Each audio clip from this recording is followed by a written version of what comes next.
राधे राधे महाराज जी। महाराज जी, इस कलयुग में विद्यार्थी जीवन में ब्रह्मचर्य का पालन नहीं हो पाता महाराज जी।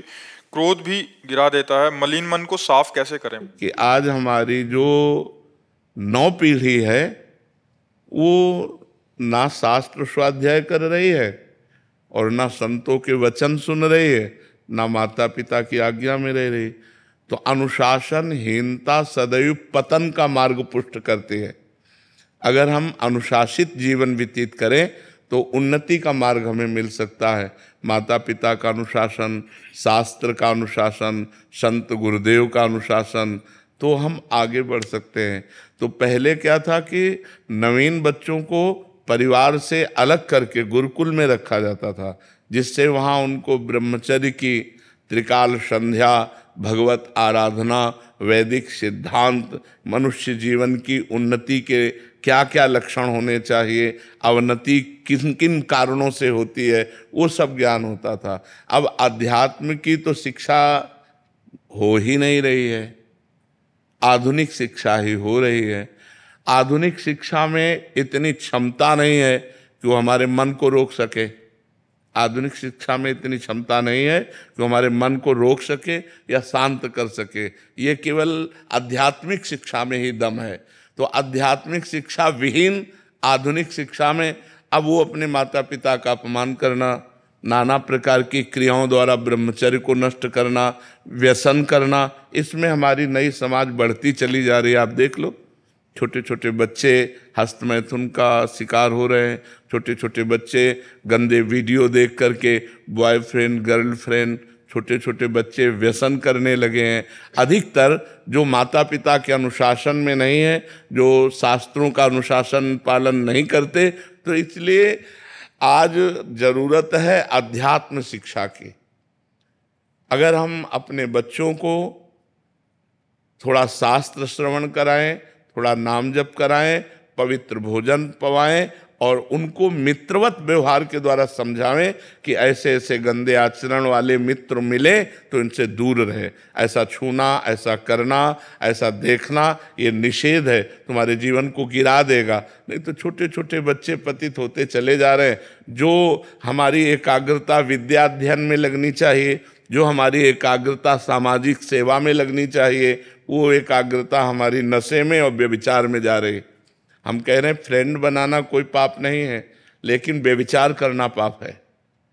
फ्रेंड बनाओ, खूब घूमो, खूब आनंद लो, कोई परेशानी, लेकिन गंदा आचरण मत करो। अगर गंदा आचरण करोगे तो वही तुम्हें डिप्रेशन में पहुंचाएगा, एक दूसरे का मतलब जीवन पतित हो जाएगा। आगे चल करके आपको एक ही रास्ता दिखाई देगा, या तो घोर व्यसन में पड़े रहना या सुसाइड कर लेना। आप देखना, क्यों? क्योंकि मनचली वृत्ति एक जगह टिकती नहीं है। चला भी है समाज में बॉयफ्रेंड ब्रेकअप, इसमें चरित्र आपका दूषित हो रहा है, आपके विचार दूषित हो रहे हैं, आपकी मानसिकता दूषित हो रही है।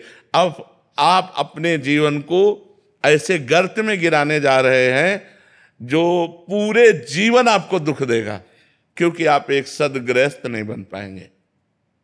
यदि आपने ऐसे गंदी आदतें की और आपका ब्याह हो गया तो आप अपनी पत्नी से संतुष्ट नहीं रहेंगे, आप एक पत्नी व्रत धारण नहीं कर पाएंगे, आप एक पति व्रत धारण नहीं कर पाएंगे।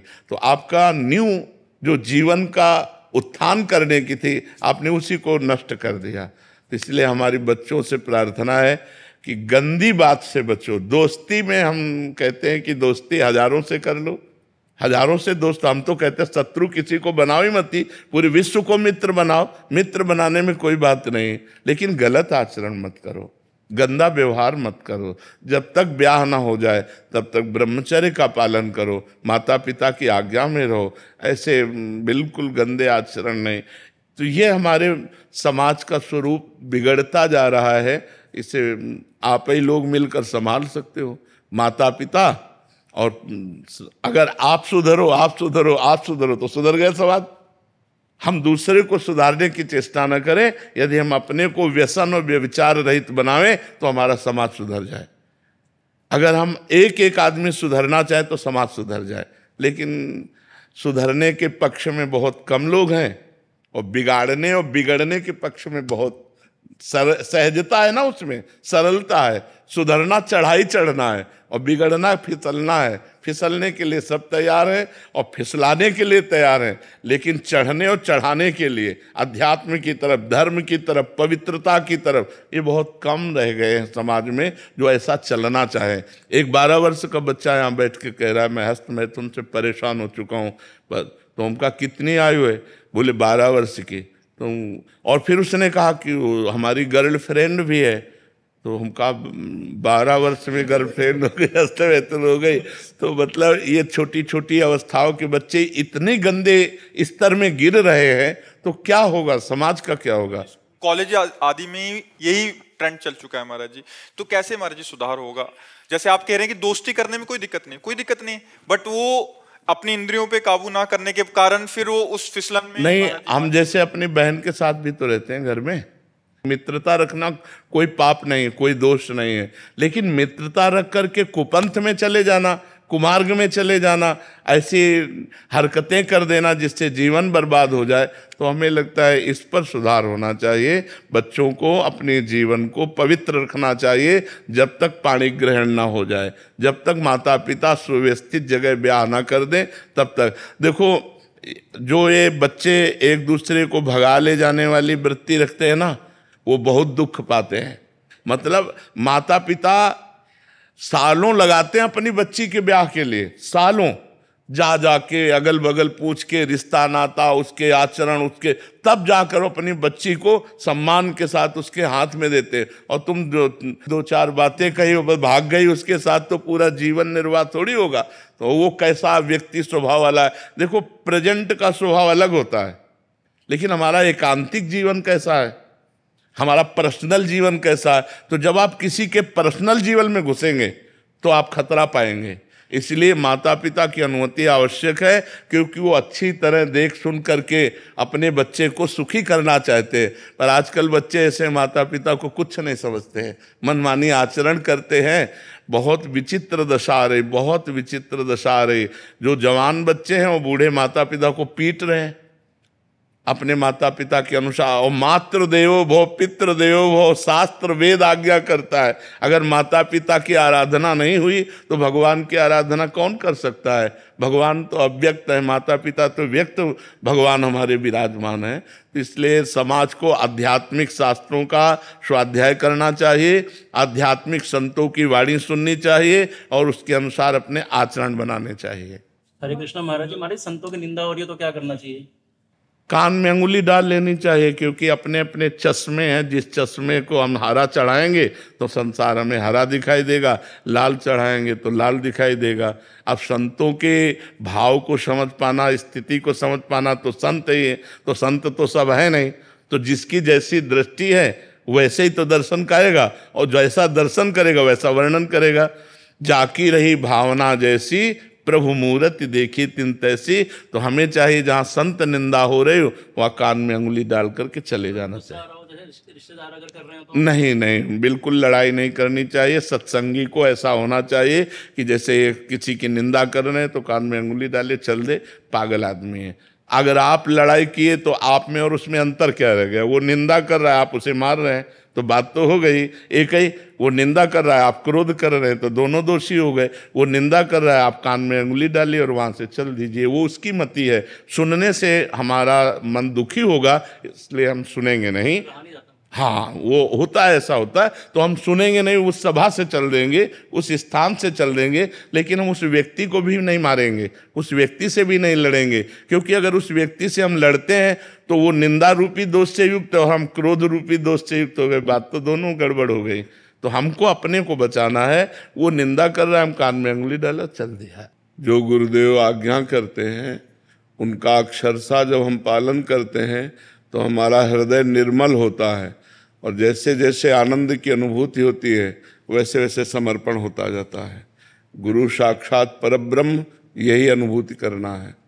हमारे परब्रह्म परमात्मा मूर्तिमान गुरुदेव के रूप में विराजमान है। हमारी दृष्टि बस इसी में टिक जाए, तब हमारी गुरु भक्ति पूर्णता को प्राप्त होती है। वो गुरु आज्ञा समन सुसाहिब सेवा। गुरु जैसी आज्ञा करे, जिस तरह से रहनी बतावें, जो नाम मंत्र दें, जो उपासना दें, उसी में चित्त जोड़ दे तो शिष्य गुरु स्वरूप हो जाता है। जो गुरु के हृदय में चलता है वही शिष्य के हृदय में आ जाता है। शिष्य और गुरु अभेद हो जाते हैं, तभी भक्ति पूर्ण मानी जाती है, जब शिष्य और गुरु अभेद स्थिति को प्राप्त हो जाए। इसलिए अपने गुरुदेव के द्वारा दिए हुए नाम मंत्र, उनके द्वारा दिया हुआ जो साधन है, साधन पथ है, उसे दृढ़ता पूर्वक पकड़कर उसी में चलते रहना चाहिए।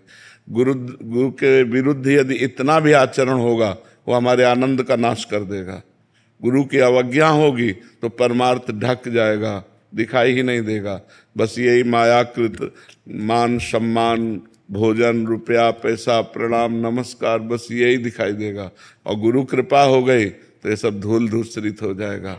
जैसे बमन की तरफ कोई देखना भी नहीं चाहता, ऐसे इस भोग विलासता की तरफ वैराग्य को प्राप्त होकर वो अपने आत्मस्वरूप ब्रह्म स्वरूप का अनुभव कर लेता है, जो गुरु कृपा पात्र होता है। इसलिए गुरुदेव की आज्ञा में रहे, गुरुदेव के बताए हुए साधन पथ पर चले तो गुरुदेव के चरणों में अनन्य प्रेम हो जाएगा।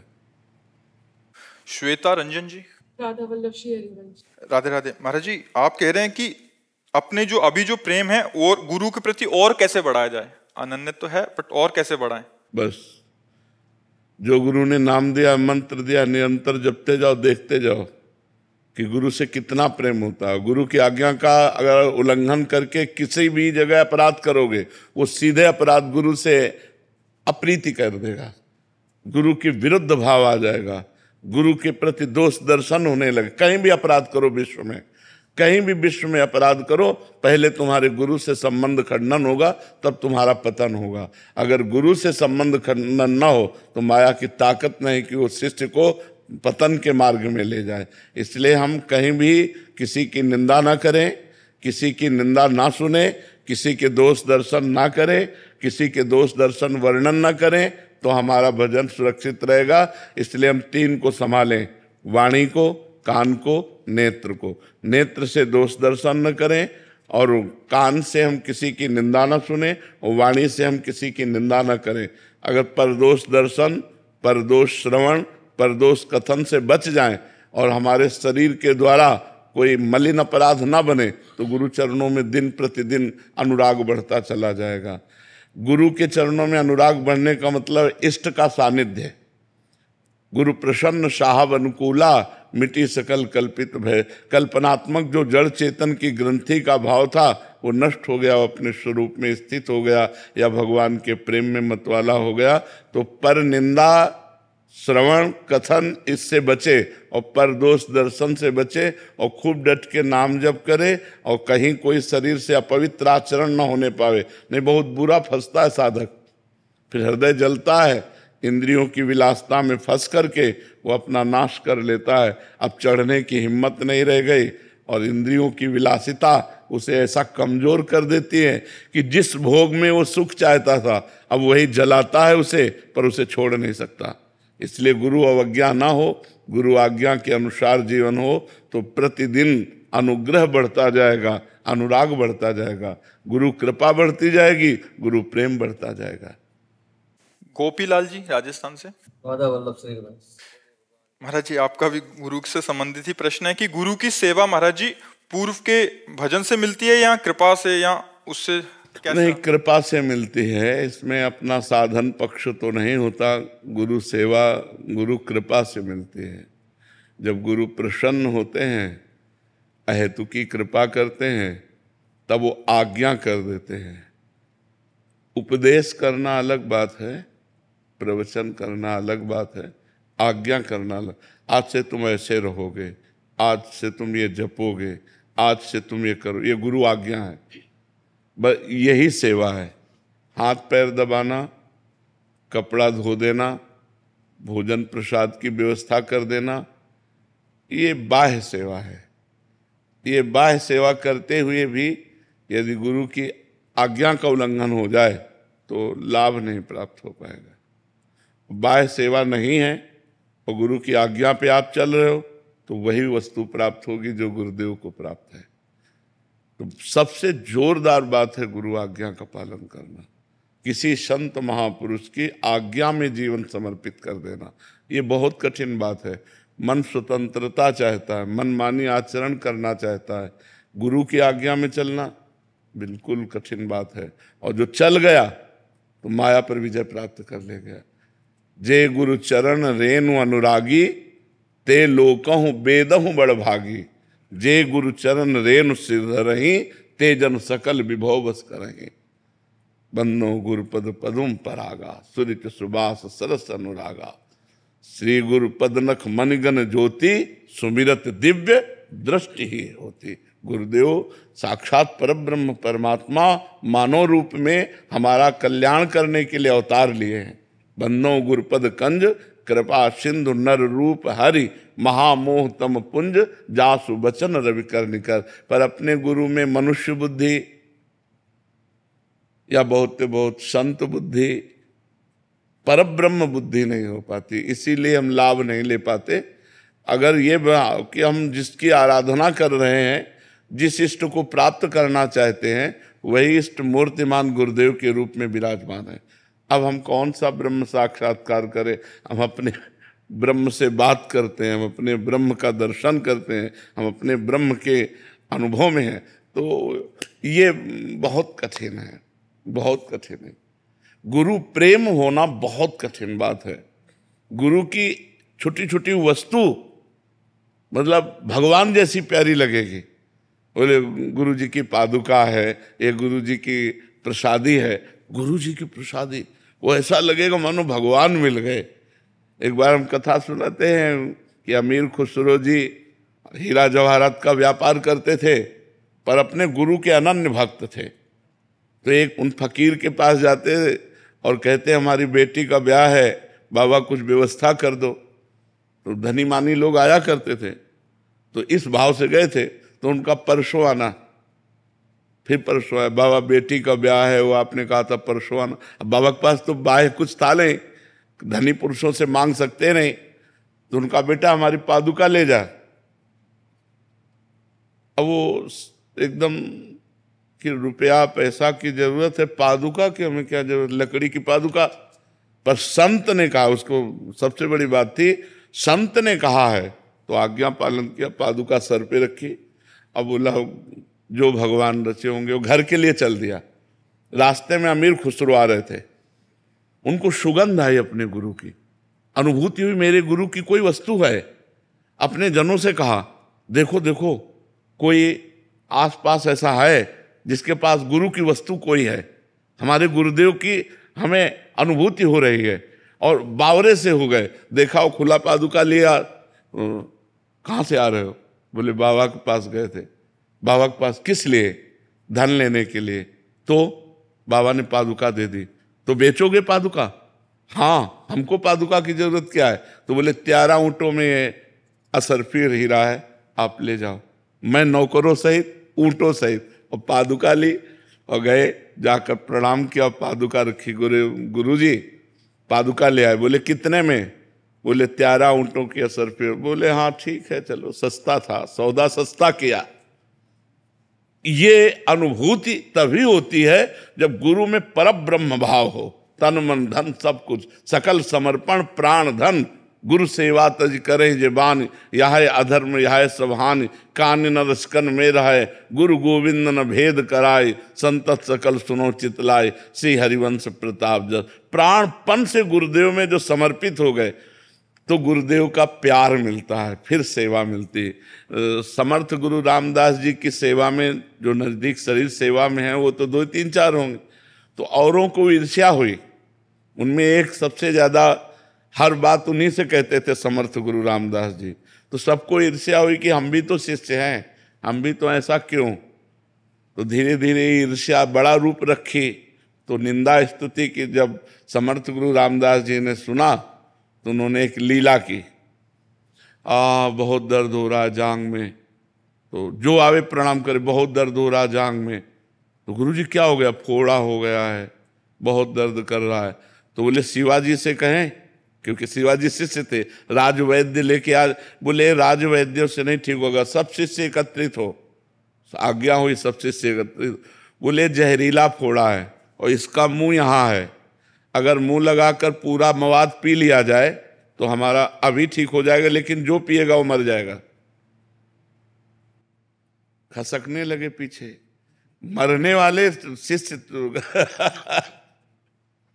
कोई नहीं, सब पीछे हट गए। वो जो शरीर सेवा में थे, वो उन्होंने कहा गुरु जी हमें आज्ञा हो तो ये सेवा हम कर दें। उनका हाँ आज्ञा है। उन्होंने हटाया कपड़ा और मुंह लगाया, बड़ा मीठा लगा, क्योंकि वो कलमी आम बना था और कुछ नहीं था। पूरा पूरा दबा दबा के फिर बोले गुरु जी अगर रोज पीने को मिले तो और जितने शिष्य थे वो सब अवाक रह गए। तो उन्होंने कहा देखा, ये सकल समर्पण प्राण, गुरु के लिए प्राण समर्पित है। अगर हम ये जहर पी लेते हैं, मवाद पी लेते हैं और गुरु जी अगर स्वस्थ हो जाते हैं तो मेरा मर जाना उचित है, गुरु जी स्वस्थ हो जाए। ऐसा समर्पण होना, ऐसा भाव होना बहुत कठिन बात है कि हमारे गुरु जी परब्रह्म परमात्मा है, हमारे गुरु जी सर्वस्व है। ऐसा भाव बहुत कठिन है, बहुत कठिन है। कुछ दे देना, कुछ प्रणाम नमस्कार कर लेना, खवा पिला देना, ये सब हो सकता है, लेकिन सकल समर्पण प्राण धन सब कुछ गुरुदेव का, गुरुदेव की आज्ञा पर प्राण त्याग देना, ये बहुत कठिन बात है। बोले हमारे गुरुजी कहते हैं ऐसा, अब दूसरों से सलाह ले लें। अरे ऐसा कहीं होता है? आप बस खत्म खेलो। गुरु की बात किसी से नहीं, मेरे मालिक का हुक्म हुक्म है, ये जीवन आपके लिए समर्पित है, आप कहो अभी गला उतार दें, ऐसा। देखो, वस्तु की प्राप्ति के लिए समर्पण अत्यंत आवश्यक है। गुरु गोविंद सिंह जी ने पंच प्यारों की तैयारी की, अंदर ले जाते और फिर वहां से नाली से रक्त जैसा निकलता, वो रक्त था नहीं, रक्त जैसा निकलता। एक खड़ा हुआ, अंदर ले गए, खच्च से आवाज आई और नाली से खून निकला। उन्होंने देखा, और दूसरा खड़ा हुआ। 5 केवल पूरी लाखों की भीड़ में 5 खड़े हुए थे। फिर बाद में 5 को निकाल के लाए, बोले 1.25 लाख से 1 को लड़ाऊंगा। ये जो प्राण समर्पित किए हुए हैं, ये 1.25 लाख को परास्त कर सकते हैं। ऐसे महावीर जिन्होंने प्राणों को गुरु के लिए समर्पित कर दिया, वही विजय दिला सकते हैं। तो ऐसा प्रवचन कर लेना, प्रवचन सुन लेना, गुरु मान लेना, ये सब सरल बातें, लेकिन गुरु की मान लेना ये कठिन बात है। गुरु मानने वाले तो लाखों मिल जाएंगे, लेकिन गुरु की मानने वाले कोई बिरले ही होंगे जो गुरु आज्ञा पर चलते हैं कि नहीं, मेरे गुरुदेव का हुक्म है, मैं ऐसा नहीं कर सकता, ऐसा चलूंगा। और जो चलते हैं तो गुरुदेव की दूरी उनको समझ में नहीं आती। गुरुदेव हर समय नजदीक नजर आते हैं, ये हम आपको बता रहे हैं। गुरुदेव ऐसा नजर नहीं आता कि वृंदावन में बैठे हैं, ऐसा लगता है गुरुदेव हमारे मस्तिष्क पर बैठे हैं, गुरुदेव हमारे साथ हैं, गुरुदेव हमारे हृदय में बैठे हैं। जब हम गुरु आज्ञा पे चलते हैं तो हर समय गुरु सानिध्य का अनुभव होता है, तभी वो गुरु के चिंतन में अभेद हो जाता है। जैसे भृंगी नाम का कीड़ा दूसरे जाति के कीड़े को अपने घरौंदे में लाकर भन करके उसे अपना चिंतन कराता है, तो बिना शरीर छोड़े वो भृंगी हो जाता है। ऐसे शिष्य गुरुदेव स्वरूप हो जाता है, वो गुरु स्वरूप हो जाता है। जो गुरु के हृदय में चलता है वही शिष्य के हृदय में, जो गुरु का स्वभाव वही शिष्य में उतर जाता है। प्रभाव स्वभाव दोनों, पर है कठिन बात। गुरु को परब्रह्म मानना, ये सच्ची बात आपसे कहते हैं, बहुत कठिन बात है, क्योंकि वो मनुष्य रूप में है। हमको उनकी चेष्टाएं दिखाई देती हैं, हंसना खेलना बोलना। अब परब्रह्म स्वरूप थोड़ी देर बात अलग है, जब हम उनकी सेवा में रहेंगे तो हंसना खेलना बातचीत, तो एक मनुष्य रूप आ जाता है हमारे भाव में, बहुत अच्छे साधक रूप आ जाता है, या और उच्च कोटि का हुआ तो अच्छे संत रूप में आ जाता है। लेकिन गुरु साक्षात परब्रह्म, ये बहुत कठिन बात है। और ये आ गया तो मोक्ष रखा हुआ। मोक्ष मूलम गुरु कृपा, ध्यान मूलम गुरु मूर्ति, पूजा मूलम गुरु पदम, मंत्र मूलम गुरु वाक्यम, मोक्ष मूलम गुरु कृपा। अब उसको कौन सा मोक्ष चाहिए? गुरु कृपा से वो प्रसन्न हर समय भगवदानंद में डूबा रहता है।